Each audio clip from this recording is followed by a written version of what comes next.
What's going on, my fellow lumberjacks? Super excited to be here together and continuing our series with the Michael Zuber, author of One Rental at a Time. Mike, thanks so much for being here.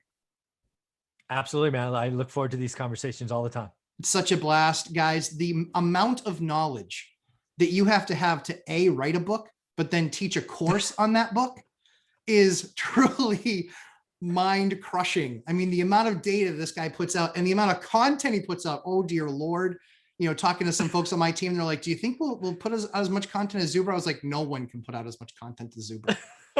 No one can. So this guy is an absolute machine. Love the stuff that he brings to the community. You know, his focus really is, families and helping people get their money right and changing the conversation in homes, which I love. But, my focus really is, and our focus here at Lumberjack Landlord is really that 18 to 28 group that says, guys, we got to get you on the property ladder as soon as possible. And here's the things you need to know and weight and balance and all that good stuff. But one of the questions I get pretty often, Mike, is, flip or hold. Okay, did you buy that property to flip it, or did you buy it to hold it and redo it and then rent it out? And so interested to understand and just kind of dialogue with you what you see as, is there a criteria that you use to say, I'm going to flip this one or I'm going to hold this one? What's kind of that evaluation process that you're going through as you're looking at a given property? Yeah, so I'm going to answer this with kind of two stages of my career, right? Because I think it's important for people to realize, right? When I was working full-time and traveling the globe and the world, I had such little bit of time to kind of find deals, right? I had two deals, right? Find deals and secure capital. That's all I focused on. So my job was solely to find deals, and that meant for us was buy and hold, right? The only right answer for us for the first 15 years was buy and hold. That doesn't mean that some outside force couldn't come along and we ended up flipping something. The one property we flipped during those first 15 years was a property that we bought, secured, locked up, and then the federal government released an $8,000 tax credit for first-time home buyers. Didn't see it coming. It was total outside force. But basically, the property we bought doubled in price in like 90 days. Yeah. And I'm like, huh, okay. Do you think this is a trend that will continue? And I didn't think it would, because I had seen inventory just come on, right? I talk about doing the work, looking every day. And I knew that the supply of inventory coming was going to eventually dwarf this little short-term blip of demand, right? Because again, it did pull people off the sidelines. And I frankly took advantage of that, right? We had an artificial blip. I still think about that house because it's the only house we sold during that 15 years that I intended to keep.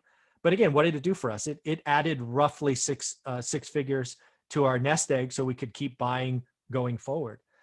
So when you're busy, when you're following the one rental at a time approach, don't get confused. You're trying to add cash flow. That said, now that I'm financially free, I have options. I've started flipping properties when it makes sense. I, generally speaking, know what I'm going to do with that asset going in. Right. The reason I say that is because a rental quality remodel is about 10 to 15% cheaper than a what I call pride of ownership remodel. Yep. And thus I need to know what I'm going to do with that asset. So I'm pretty certain what I'm going to do with that asset, whether I'm going to add it to our portfolio, which, yes, we are still growing. Yes, we are still doing deals. I think we added 6 units last year, and I'll add more units this year. But for me, it really just, it's the decision going in. Yeah, Mike, what do I want to do?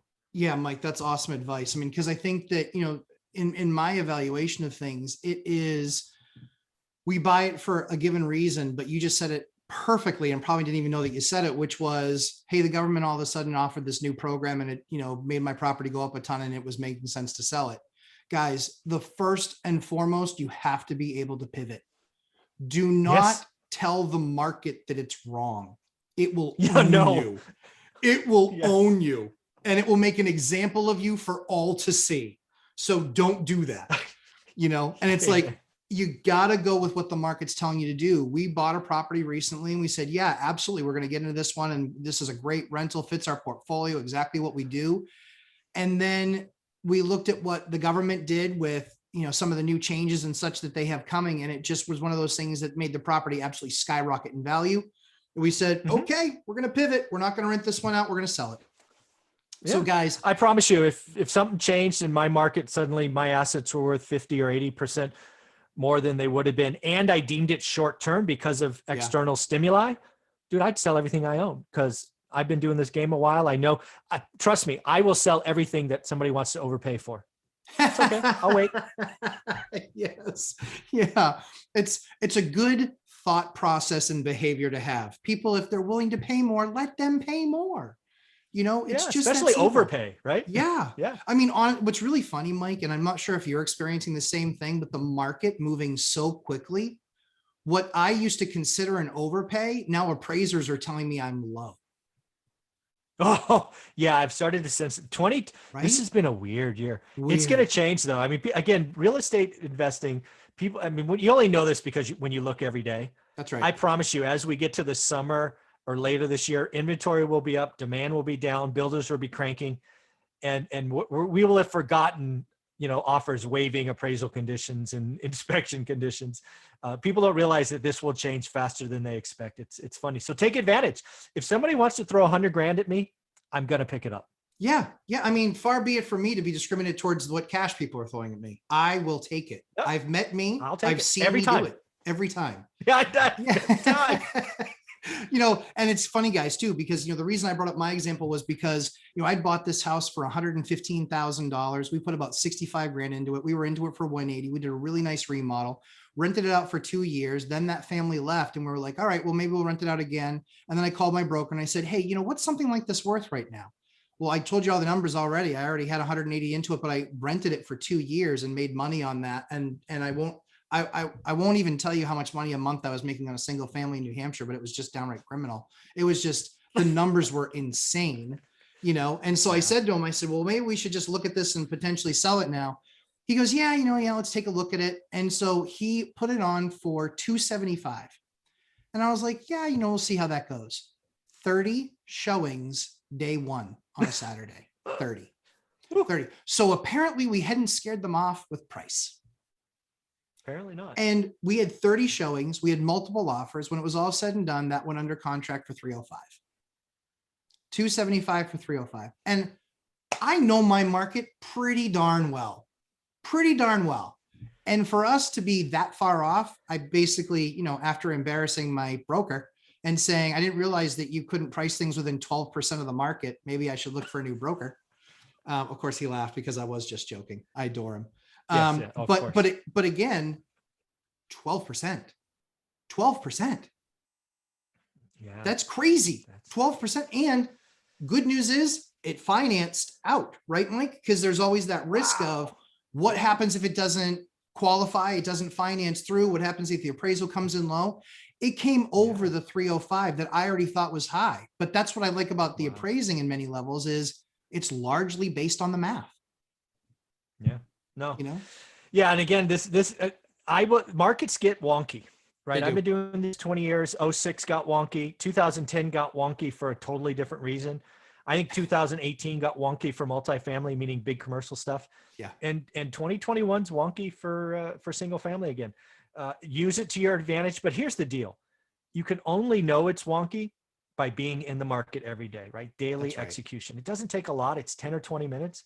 Daily execution allows you to go, this is not normal. Because again, when you spread out our experience over 20 years, real estate's, kind of boring. But when you collapse it down to a 6-month period, it could be crazy. You will instantly become the favorite person at every party because you know about real estate. And right now, everybody is into real estate. Holy Lord. And so as soon as they know that you know something that they don't, which quite frankly, if you spend anything more than 10 minutes on my channel or 10 minutes on Mike's or reading his book, I've got news for you. You're going to know infinitely more than they do. And you'll be invited to every party. So it will drastically increase your social profile as well. Yeah, man, you want to talk about being famous, talk about being wealthy and making tons of cash. You'll be invited back. Yeah. All of a sudden my dance card filled up. It's shocking. Mike, thanks so much again for the time taking us through this one. And where can everyone find you? Just do yourself a favor, type in one rental at a time in Google. It'll take you to my YouTube, IG, Amazon, Audible. I should be easy to find. Yeah, guys, worth its weight in gold. I beg of you, invest time in yourselves. Mike, thanks so much again for the time. Everybody, this is Matt, aka the Lumberjack Landlord. We will see you again soon. Thanks, everybody.